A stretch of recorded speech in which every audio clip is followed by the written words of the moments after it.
invitado para hablar de todo lo que hemos hablado al comienzo, justamente, es el doctor en Ciencias Sociales, Daniel Feierstein. Si está ya con ellos, me dirás, Lu, que es investigador del CONICET, profesor UNITREF y de la UBA.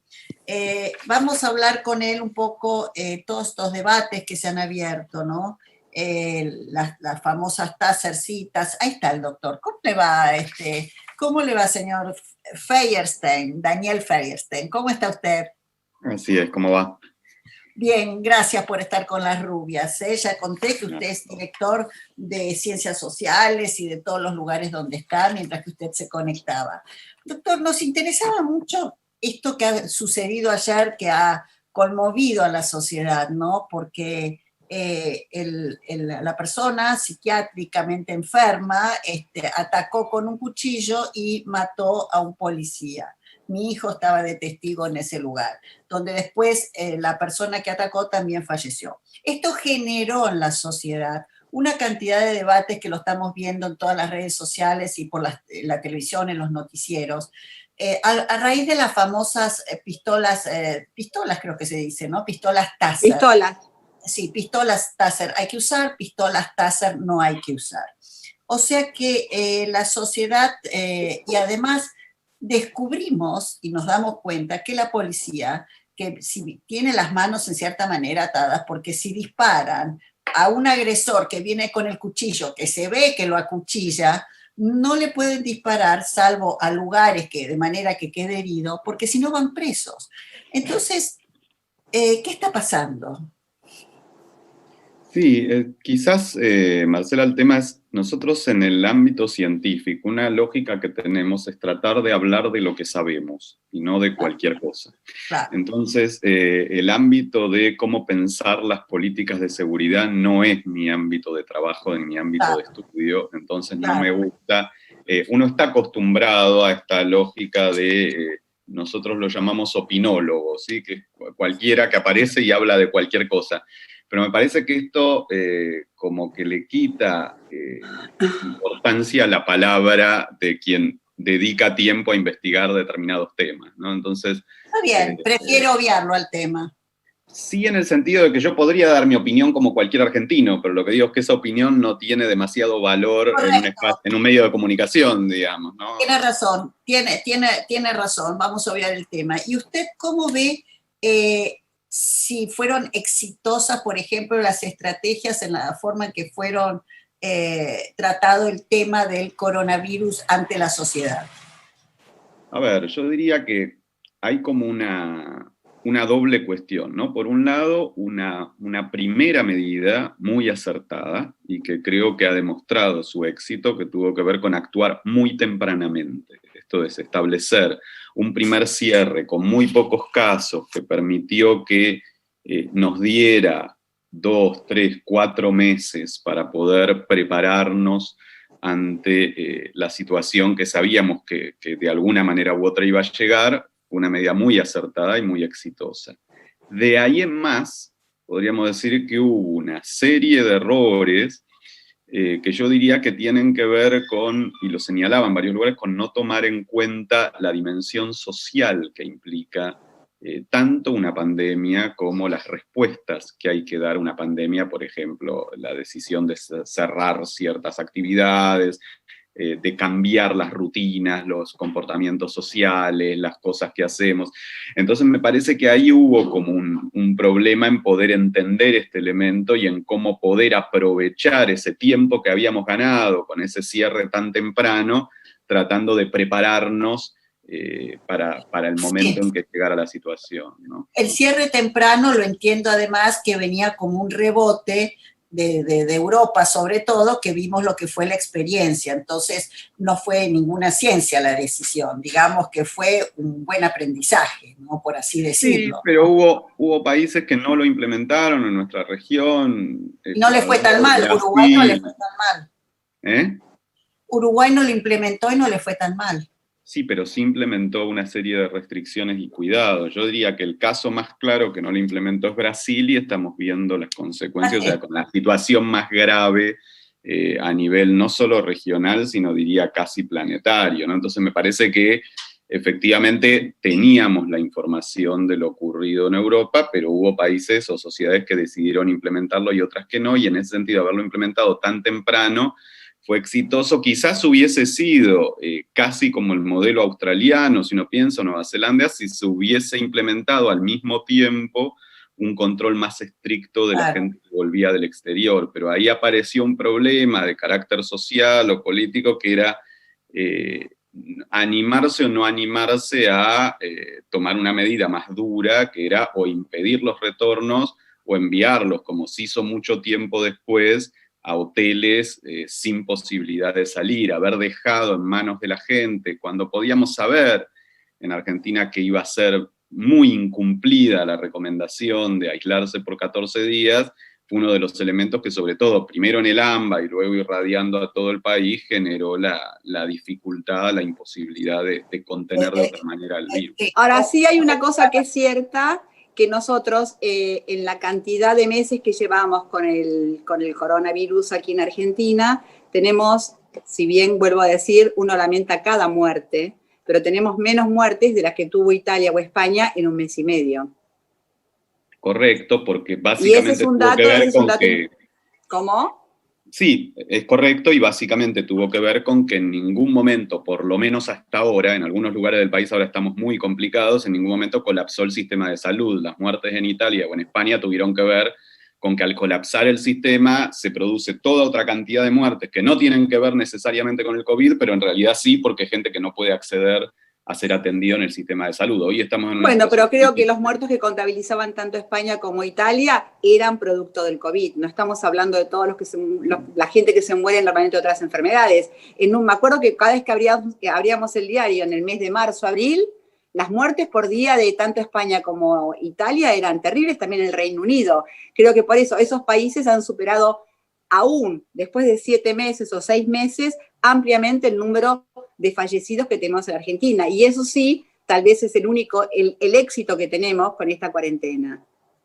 Sí, sin duda. Por eso digo, y eso que no estamos contando, por eso iba más en la línea de tu comentario, o sea, que además no estamos contando las muertes no COVID asociadas, que las vamos a saber cuando se puedan comparar las tasas de muerte de este año con respecto a años anteriores, y que se suman, porque en los dos casos es por la imposibilidad de atenderse en el sistema de salud, que es la gravedad cuando colapsa el sistema de salud, y que es importante entenderlo en la situación actual en varios lugares del país. Rosario, Mendoza, Córdoba, están en situaciones muy complicadas, y que hay que entender la necesidad de establecer restricciones en esos lugares porque está en compromiso la posibilidad del sistema, de un posible colapso del sistema de salud.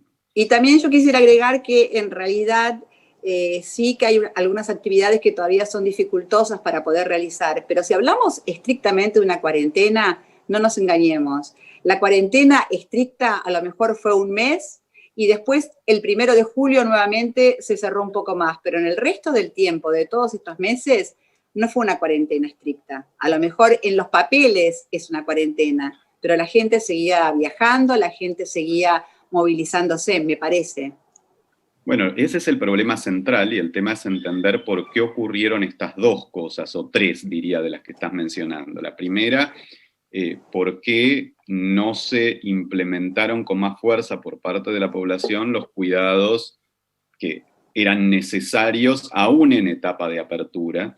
Segundo, por qué se generó este clima, y sobre todo en el resto del país, ¿no? En todas las regiones que no eran AMBA, de estamos cansados, el hartazgo, estamos encerrados, cuando en verdad Rosario, todo Santa Fe, Mendoza, la gran mayoría del país tuvo aperturas durante 3 o 4 meses muy amplias, las aperturas que se pueden tener en este contexto. Hay que entender que es una situación nueva y que hay actividades que no se van a poder abrir hasta dentro de mucho tiempo, pero que la gran mayoría de las actividades fueron abiertas, y que cuando se requiere un nuevo cierre, que esos cierres son siempre, si se cumplen bien, son cierres de entre 15 y 20 días, pero que el problema es que no se han cumplido. Vos mencionabas julio, y ese fue el gran problema en el AMBA, que nos hubiese evitado mucho sufrimiento y muchas muertes si ese cierre del 1 al 17 de julio del 1 al 17. se hubiese respetado. El problema es que en general no se respetó, producto de este clima, estamos cansados, estamos hartos, y ese no respetar ese cierre complicó muchísimo la situación, e incluso demoró las aperturas que se podían haber hecho con un nivel de Claro. contagio mucho menor. Ahora, este es el gran desafío, cómo lograr que entendamos que primero, que esto es algo nuevo, complejo, difícil, para lo que no estábamos preparados. Segundo, que para lidiar con esto se requieren cierres cortos y muy estrictos y luego aperturas con nuevos hábitos en la vida cotidiana. No entender esto y no respetar el momento de cierre estricto nos lleva a una situación de permanente crecimiento de la tasa de contagios, a dificultar las aperturas y a dificultar la situación del sistema de salud. El problema es que es algo que es difícil de comprender, que tampoco fue muy bien transmitido y que ha generado esta situación en la que nos encontramos hoy, que es de tremenda confusión en cuanto a cómo lidiar como ciudadanos, como miembros de este espacio, cómo lidiar con una situación nueva. Le quiero hacer una pregunta. Si los argentinos estamos autorizados a ir a un bar hoy y estar a 2 metros de otra persona, abierto, ¿por qué los chicos no pueden ir al colegio en un lugar abierto con un banco a 2 metros? ¿Usted también está de acuerdo en que los chicos no tienen que ir al colegio?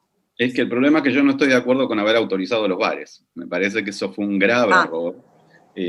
Por la sensación que genera. Creo que son dos problemáticas distintas, pero para el caso, aun cuando creo que en octubre no es el mejor momento para pensar la reapertura del espacio educativo, cuando ha tenido muy malas experiencias en todos los lugares donde lo han intentado, sí creo que hay que pensar protocolos para poder iniciar el año que viene de alguna manera, con formas de presencialidad readecuadas, y tenemos muchos meses para pensarlo. Me parece que es bastante insensato querer forzar una apertura a fin de año, cuando ya el tiempo que nos queda es poco, el riesgo sanitario es mucho, y el aporte que podría implicar es poco. Pero preferiría estar discutiendo eso que discutir los bares, porque uno diría, bueno, hay distintas prioridades, y en la cuestión de los bares me parece que es un problema de carácter económico que se puede resolver de otra manera. Bueno, no es un problema menor, no es un problema menor con la Argentina como está, la gente se está fundiendo. Sí, pero habría que pensar qué salida se le da vía la posibilidad de aporte de otros sectores que sí han estado bien en este periodo, y que tiene que ver, por ejemplo, con el tratamiento del impuesto a las grandes fortunas, esto de ver cómo lograr equilibrar la situación para poder acompañar a aquellos sectores que son pocos, pero que existen, que tienen alto riesgo sanitario. A mí se me ocurre básicamente bares y gimnasios. Bares y gimnasios son dos rubros que son muy problemáticos porque es muy difícil pensar que eso se pueda hacer sin un alto riesgo de contagio, pero entonces hay que pensar formas económicas de acompañar a esos sectores, porque no se le puede pedir que después de una cantidad de meses sigan sin ninguna solución, porque es como decís, entonces van a ir a la quiebra, digamos. Pero me parece que hay que ya fueron a la pensar quiebra. de modo articulado esas salidas, ¿no? O sea, pensar cómo acompañar socialmente a los sectores que tienen más problemas. Hay gran parte de los rubros económicos que pueden establecer protocolos que se han abierto y que funcionan bien esos protocolos y que generan la capacidad de control. A mí me parece, Daniel, que lo escuché atentamente, ¿no? Y dijo dos cosas que me llamó la atención, que no estuvieron bien comunicados. ¿En dónde fallaron en la comunicación la parte gubernamental? Y segunda parte, yo en lo personal considero que la ciudadanía respondió excelentemente bien. Pero ¿qué pasó? Había gente que no podía vivir encerrada. ¿Por qué? Porque tampoco había dentro del grupo del presidente grupos de sociólogos, grupos de doctores en ciencias sociales, psicólogos, para ayudar a la gente a entender esto. Entonces ya era difícil entender el virus, mucho más difícil era escuchar y decir, ahora no salen. Porque además, otra cosa que hay que hacer entender a la gente, las expectativas. ¿Qué significa la expectativa? Porque aquí hasta que no salga la vacuna, está todo riesgo día a día, minuto a minuto. Pero volviendo a lo que empecé esta charla, es ¿dónde considera usted que no fue bien comunicado? Yo creo que son las dos cosas, por eso creo que hubo problemas de comunicación y hay que entender que hay problemas de nosotros como sociedad también, más allá de la comunicación. Entonces vamos a las dos cosas. La comunicación me parece que hubo 2 o 3 errores fundamentales. Lo primero, creo que no fue bien pensado, producto de lo que decís, que el asesoramiento de gente del campo de la psicología, de las ciencias sociales, llegó muy tarde, recién en agosto, y por ejemplo, todo el diseño de las 5 fases era un problema para entender, ¿sí? Que la población entendiera 5 fases, la diferencia entre las 5 fases, la idea de ir para atrás. Me parece que hubiese sido mucho más claro entender que hay un momento de cierre y que hay un momento de apertura. ¿Qué significa el cierre? ¿Qué significa la apertura? En ese sentido me parece que hubo problemas, y después esto, producir una apertura de algún modo tardía y poco clara, y sin la posibilidad de diseñar un trazado de casos, sobre todo en el AMBA, que hubiese permitido una situación de mayor control. Entonces, claro, efectivamente, hubo toda una cantidad de cuestiones. Te agregaría también transmitir demasiada tranquilidad en general, pero muy en especial por parte del gobierno de la Ciudad de Buenos Aires, y esta cuestión de ya llega el pico, que fue generando toda una sensación que además es muy errada en términos sanitarios, porque un pico no es como la lluvia, no es que llega, depende de lo que hacemos. Entonces, esto no le quedó claro a la población, que si lográbamos cuidarnos más, el pico iba a llegar más tarde, porque iba a ser más bajo, porque no es la lluvia, no es que el pico llega un día como si vienen nubes, cae y se va. No, eso es una fantasía. Pero, perdón, el gobierno nacional, que tiene los grandes infectólogos, hablaba del pico, no Cava. Se sumaba. Sí, por eso digo que el mensaje de tranquilidad. De la ciudad me ponía una mujer vestida de payaso para que los chicos crean eso, y los chicos lo único que tienen es miedo, porque está el bicho afuera.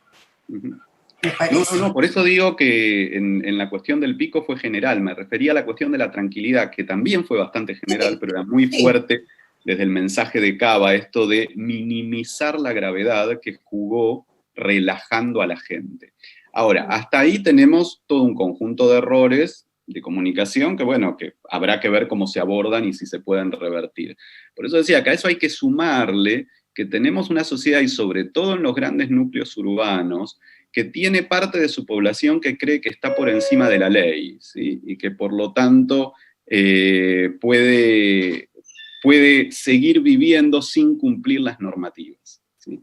Y me parece que esto ha sido un problema serio para lidiar con la situación. A ver, sobre todo en aquellos que sí podían lidiar, porque si una persona no tuvo el apoyo económico necesario y tuvo que quebrar las restricciones para salir a ganarse la vida, es difícil acusar a esa persona de nada, porque uno tiene que vivir. Pero hubo toda una cantidad de sectores, sobre todo de los sectores medios o más altos urbanos, que sí están acostumbrados, así como están acostumbrados a no pagar los impuestos, así como están acostumbrados a no cumplir las normativas de tránsito, también estaban acostumbrados a no cumplir normativas de cuidado. Me parece que estás generalizando, porque la gente cumple y pagan sus impuestos, no hacen transgresiones, es decir, pueden ser algunos, pero bueno, pero no es la norma. La gente cumple con sus obligaciones. Además, por el contrario, cada vez te ahogan más.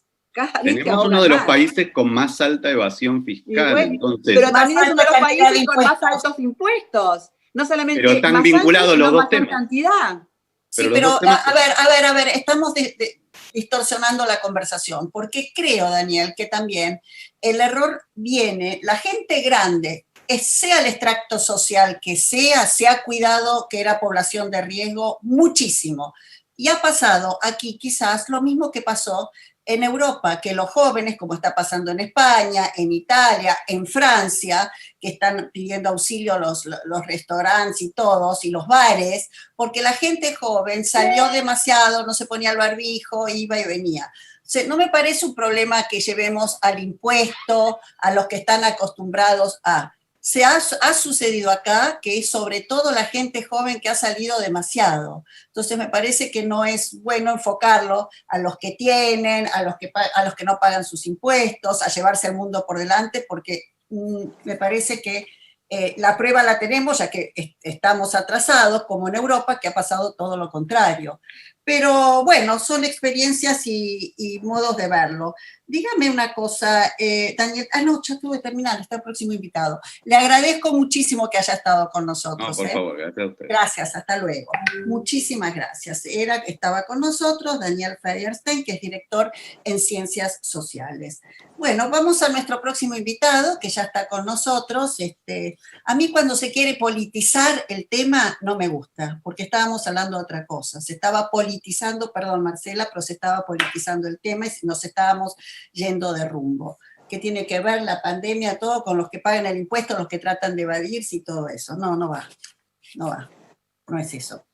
Por otro lado, también mientras esperamos al próximo invitado, quería decirte que en realidad Cava, el gobierno de la ciudad, solamente empezó a autorizar cuando el índice R fue entre 1, 0 pico. No es que estábamos en 1.8 y dijo, salgamos todos a hacer PPP, sino que me parece que fue hecho con mucha responsabilidad.